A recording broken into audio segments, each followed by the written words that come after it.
Mesdames et messieurs, avant d'entrer dans le cœur de mon propos, je ne saurais passer sous silence le drame bouleversant qui vient de frapper notre capitale. À la suite des pluies diluviennes qui se sont abattues sur Kinshasa, l'ouest de la ville a été durement éprouvé par des inondations d'une rare violence, causées notamment par le débordement de la rivière Njili. Ce sinistre a emporté la vie de plus de 32 de nos compatriotes, endeuillé des familles entières et plongé des centaines d'autres dans la détresse, tout en paralysant une grande partie de la circulation urbaine. Je tiens à exprimer, en mon nom propre et au nom de la nation tout entière, ma profonde émotion, ma compassion la plus sincère et ma solidarité indéfectible à l'endroit des familles endeuillées et des sinistrés. En cette heure de peine et d'angoisse, je veux leur dire que la République ne les abandonnera pas. Je tiendrai très bientôt personnellement une réunion de crise avec les membres du gouvernement central et les autorités de la ville-province de Kinshasa afin d'évaluer l'ampleur de la situation et de prendre sans délai les mesures d'urgence qui s'imposent. Rien ne sera négligé pour soulager les souffrances, protéger les vies et prévenir de nouvelles tragédies. Je voudrais vous demander de vous lever, s'il vous plaît, et d'observer un moment de recueillement en mémoire de ces victimes.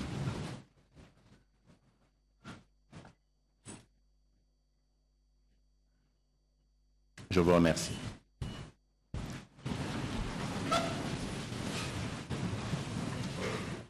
Honorable Président du Sénat,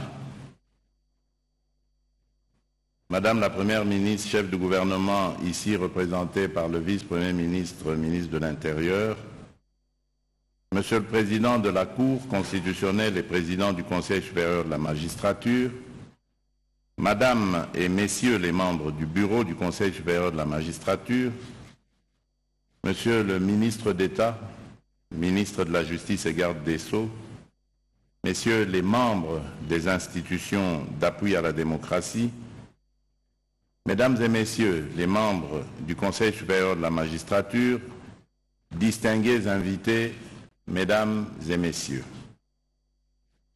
En ce jour solennel, je m'adresse à vous en ma qualité de magistrat suprême, animé par le devoir et la responsabilité avec gravité mais aussi avec espoir.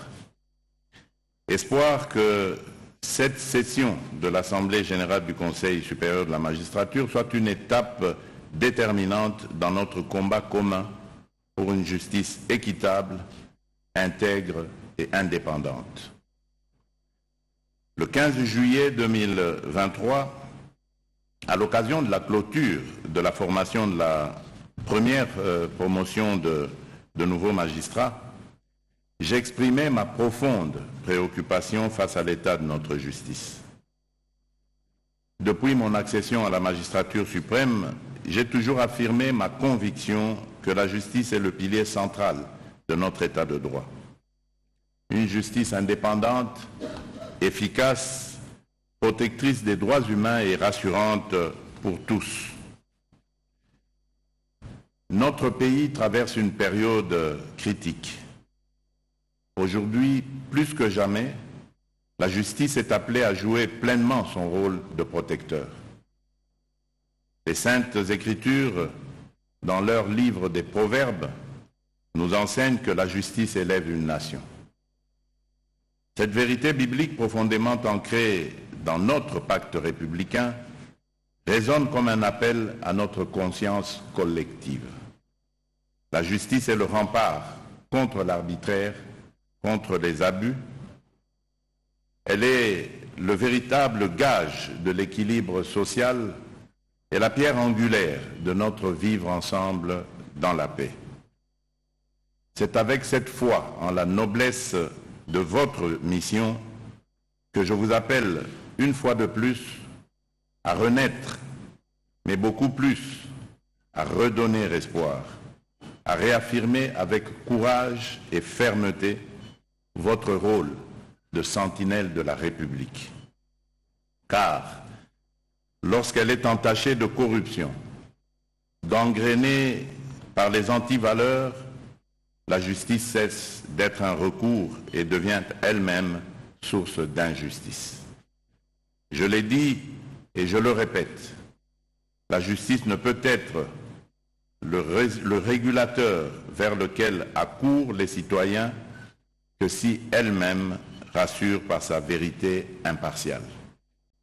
J'ai, à maintes reprises, dénoncé ces mots lors de mes adresses à la nation, notamment en décembre 2024, et j'ai pris l'engagement de donner un nouvel élan à notre justice selon une stratégie claire, l'homme qu'il faut à la place qu'il faut.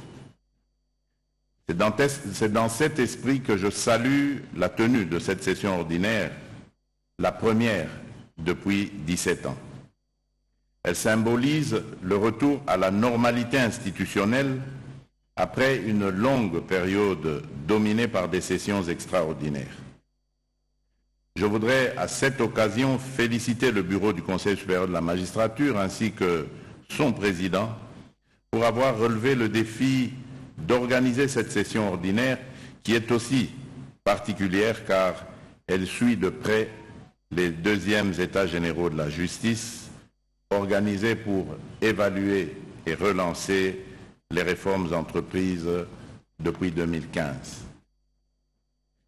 Mesdames et messieurs, les membres du Conseil supérieur de la magistrature, distingués invités, à travers ces assises, je vous exhorte à œuvrer à l'édification d'une justice véritablement digne de notre nation.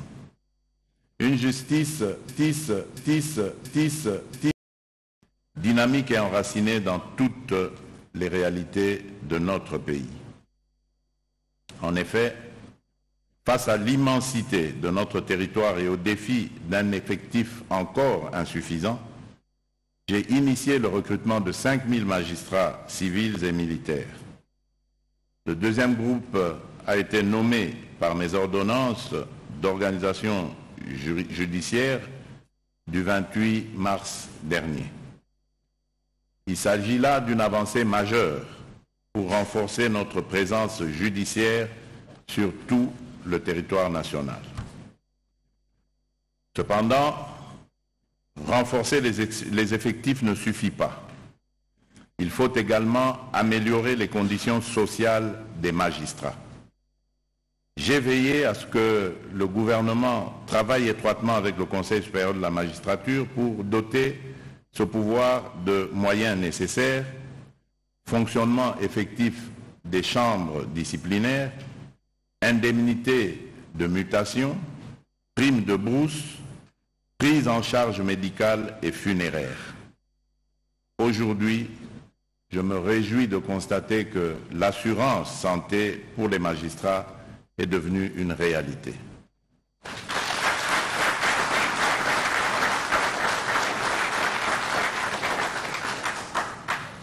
Distingués invités, mesdames et messieurs, l'indépendance judiciaire que garantit notre Constitution n'est pas un privilège personnel, mais une responsabilité collective au service de notre peuple. Soyez donc les garants d'une justice qui assure, rassure et surtout protège les droits fondamentaux de chaque citoyen. Je vous appelle à faire preuve de rigueur et de courage dans vos décisions. La sanction, positive comme négative, au cœur de votre gestion, est appelée à jouer réellement le rôle de régulateur dans la société. Nous devons arrêter avec l'impunité et toute forme de trafic d'influence. Avec les effectifs actuels, Aucun déséquilibre dans les déploiements ne saurait être toléré. Les animateurs de la justice doivent être choisis avec discernement sur la base de la probité morale, de la méritocratie et de la compétence. Le favoritisme doit être définitivement banni. Le principe de rotation des magistrats est fondamental. Il garantit non seulement l'équité, mais aussi l'intégrité et l'efficacité dans l'exercice de vos fonctions. Le gouvernement prendra toutes les dispositions nécessaires pour assurer l'application effective des résolutions issues de vos travaux. L'indépendance constitutionnelle du pouvoir judiciaire est non négociable. Je veillerai personnellement à la préservation de cette indépendance. Mais j'invite aussi les magistrats à se souvenir que cette indépendance n'est pas un privilège, elle est un devoir envers le peuple. C'est ici l'occasion de rappeler le pouvoir judiciaire, disciplinaire plutôt, sur les magistrats, reconnu au Conseil supérieur de la magistrature, qui ne doit pas être exercé avec complaisance ou qui ne peut être à géométrie variable.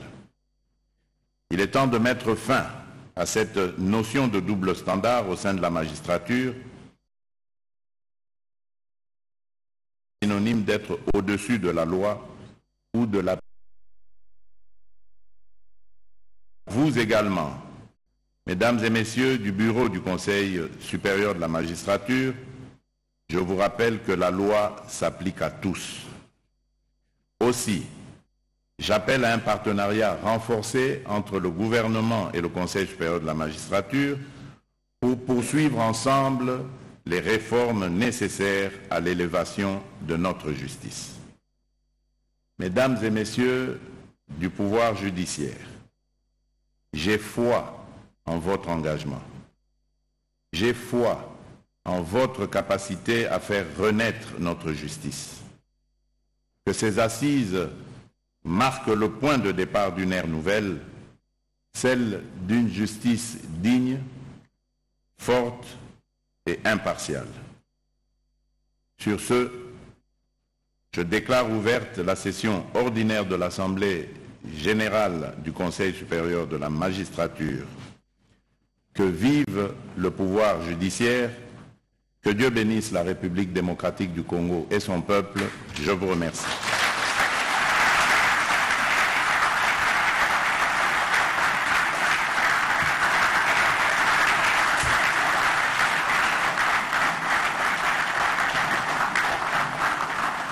Merci.